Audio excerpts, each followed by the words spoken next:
Estimates place the current number of global mobile phone users at around 91%. That's 7.33 billion people who are connected to each other, the internet, and endless amounts of information via a device that fits in the palm of their hands. But there's a problem. These phones, as well as billions of other devices, require semiconductors, also known as chips, to work. That might sound simple enough, but as you'll see in this video, the semiconductor industry is a lot like a boulder sitting atop a very thin needle. The term semiconductor refers to materials that have electrical conductivity between conductors and insulators. The former generally includes metals, while insulators are typically non-metals. Semiconductors were first discovered back in the 19th century, but it wasn't until 1947 that the first transistor was developed. As time went on, transistor technology led to the invention of integrated circuits, which we now mostly refer to as microchips. Today, the global semiconductor market is worth $527 billion. It is also expected to double in value by 2029. As one of the fastest growing and most profitable businesses ever developed, the microchip industry is understandably complex. However, it still has many of the same players as any other industry model. There are manufacturers, researchers, buyers, and suppliers. Unfortunately, the transaction between these parties are often undercut by political posturing, weaponized economics, and the very nature of the technology itself. To truly understand the implications of the microchip industry's success or failure, we need to analyze the economics, supply chain, and geopolitics behind it all. Let's start by looking at the economics behind semiconductors. Remember, this is an industry projected to be worth $1,380,790,000,000 by 2029. That means all of the governments, companies, and individuals involved at every stage have a lot to gain and a lot to lose depending on how the market changes. In terms of demand, there are several factors to consider. The most notable examples are consumer electronics sales, industrial and automotive applications, and data construction.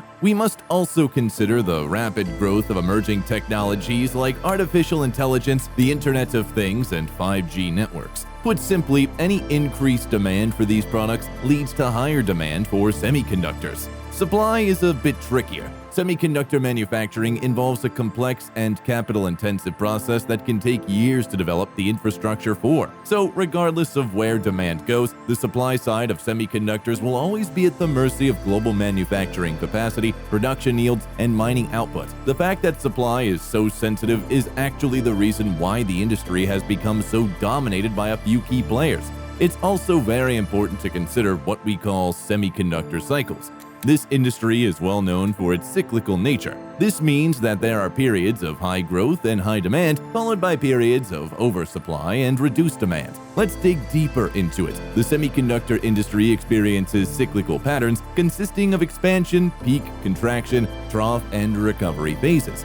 During the expansion phase, strong demand for semiconductors leads to high sales, capacity utilization, and rising prices. Companies invest in research and development and capital expenditures to meet the growing demand. The peak phase represents the industry's highest point, with sales, production, and profitability peaking, while signs of potential oversupply and slowing growth emerge. Companies may start facing capacity constraints, leading to increased investments in new fabrication facilities. In the contraction phase, demand slows down, resulting in declining sales. Companies reduce production, cut costs, and implement layoffs. The trough phase represents the bottom of the cycle, with low sales, pricing pressures, and reduced revenues. Research and development activities may be scaled back, and companies focus on improving operational efficiencies and cost reductions.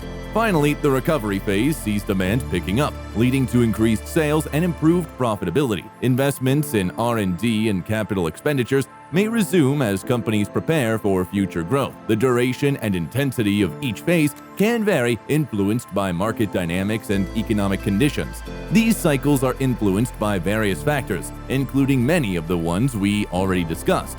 But they matter because the economics of the industry can change on a dime depending on a plethora of factors. Finally, anyone looking to comprehend the semiconductor industry needs to know about Moore's Law. Back in 1965, Gordon Moore, the co-founder of Intel, observed that the number of transistors on a chip doubled roughly every 2 years. This observation eventually became known as Moore's Law, and it remains the guiding principle behind the continuous drive for chip miniaturization and performance improvements. So not only are these improvements preferred, they've become expected. Due to the economic globalization, almost all supply chains now consist of a complex network of activities performed by many parties. However, the semiconductor industry boasts one of the most delicate and complicated supply chains in existence. This starts with designers. These are the companies responsible for designing the chip's architecture, circuitry, and functionality, which requires a range of software tools and programming languages. Once complete, the designs are sent to foundries. These are specialized manufacturing facilities equipped with advanced fabrication technologies such as photolithography, etching, and deposition processes. The foundry produces physical versions of the design by depositing and etching multiple layers of materials onto silicon substrates. Next, you have packaging and testing, which is often performed at a separate facility from the foundry. That said, these processes are not always done by third parties. Whatever the case, the facility in question will assemble and package the chips, which involves mounting them in ceramic or plastic casing and then connecting them to external leads or pins. The packaged chips are then subjected to rigorous testing to ensure they meet the specified quality and performance standards. The next phase in the supply chain are OEMs, or original equipment manufacturers. These are the companies that actually integrate the finished chips into their products. OEMs come from a wide range of secondary industries, including smartphone, appliance, and automobile manufacturers, to name a few. In some cases, there will be a third-party distributor between the packaging facilities and the OEMs, though this is not always the case. Of course, each of these different phases in the supply chain has its own dominant players. In terms of design, companies like Intel, AMD, Nvidia, Qualcomm, and Apple,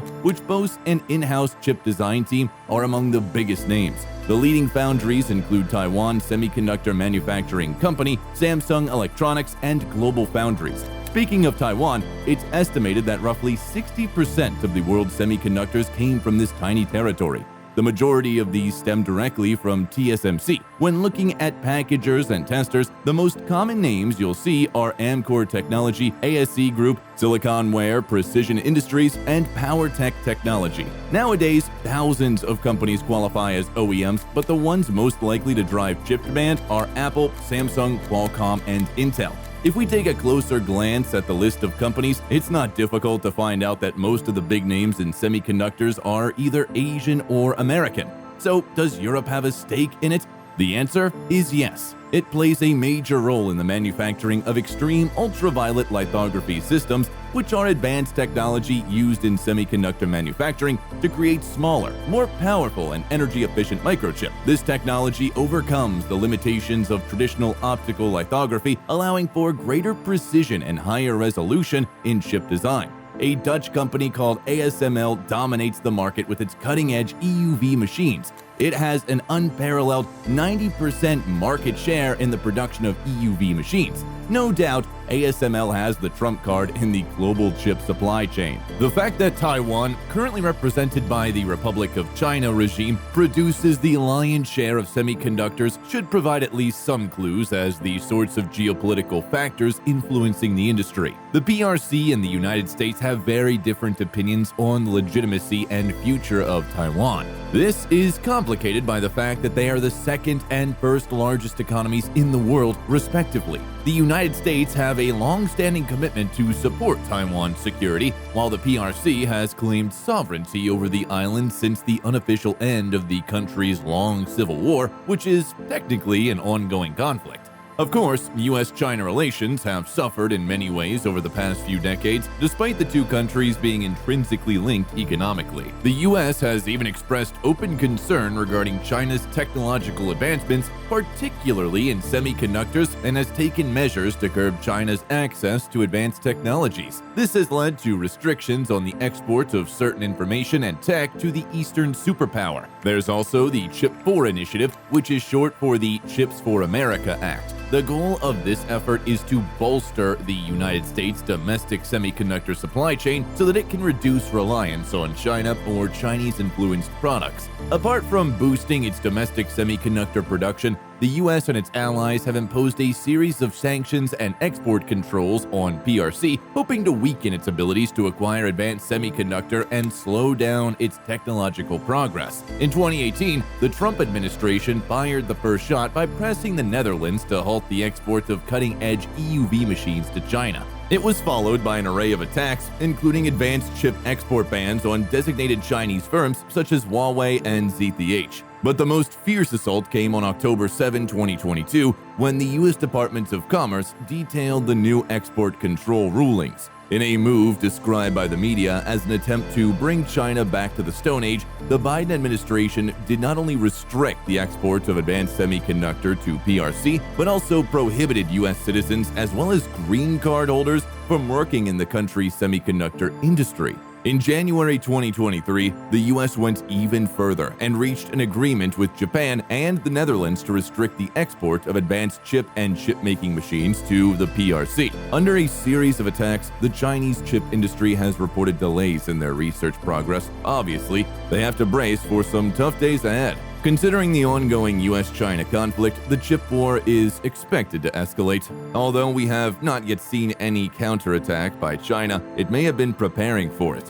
So what would be China's secret weapon? The most likely one would be rare earth elements. They are a group of 17 chemically similar elements which play a vital role in the production of semiconductors, primarily for their magnetic and optical properties. China could easily decide to restrict access to rare earths with disastrous consequences. As of today, China accounts for 63% of the world's rare earth mining, 85% of rare earth processing, and 92% of rare earth magnet production. In 2021, China merges 3 rare earth state-owned entities in a bid to increase pricing power and efficiency, and consolidate its dominant role in the rare earth element supply chain.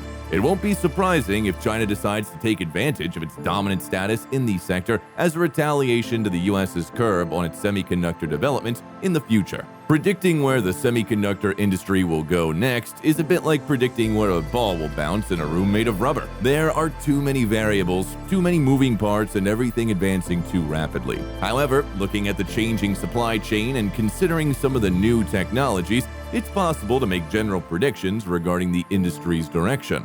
First things first, it's important to note that any sanctions, tariffs, and export controls imposed by major players in the industry will reverberate down to everyone, including those 7.3 billion cell phone owners. Sanctions and trade policy posturing have led to many disruptions in the supply chain, affecting loads of countries that rely on either US tech or Chinese products. In response, many nations have begun diversifying their supply chain and seeking out new sources for critical components. So a shakeup is to be expected in one form or another as nations and companies vie for superiority. This will likely apply whether the industry remains globalized or on the off chance each country develops its own self-contained supply chain. Then there are the growing emerging technologies that need to be considered. Quantum computing could literally change how we as a society solve problems, but the development of practical quantum computers would require advancements in semiconductor materials and fabrication techniques beyond our capabilities. The same goes for AI, which is already revolutionizing dozens of industries. 5G and the growing Internet of Things, the world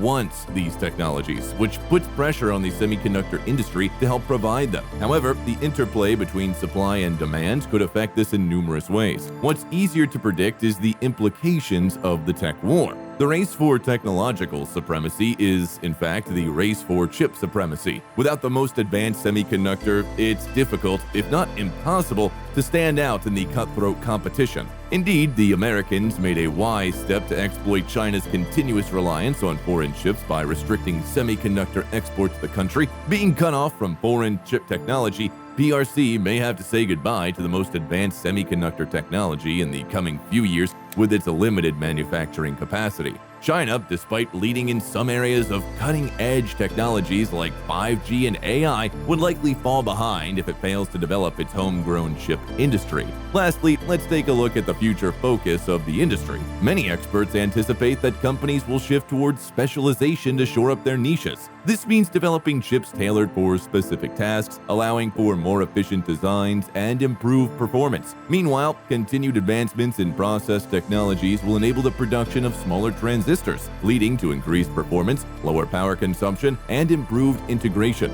Speaking of which, power efficiency is likely to take a front seat in the semiconductor race very soon. As the world grapples with the realities of climate change and demands more green energy, semiconductor companies that can deliver more Earth-friendly products will enjoy significant industry clout. And there you have it, a comprehensive look at the semiconductor industry, how it works, and where it's going. We outlined the economics and geopolitics affecting this fast-growing technology and also made some predictions about what we can expect from it in the future. Just remember that this is perhaps the most complex and fast-moving industry in the history of the world. On top of that, the same factors that make it that way also make it, and by extension, our technology, incredibly vulnerable. Thanks for joining us. Feel free to sound off in the comments, and please like if you found this presentation informative. See you next time.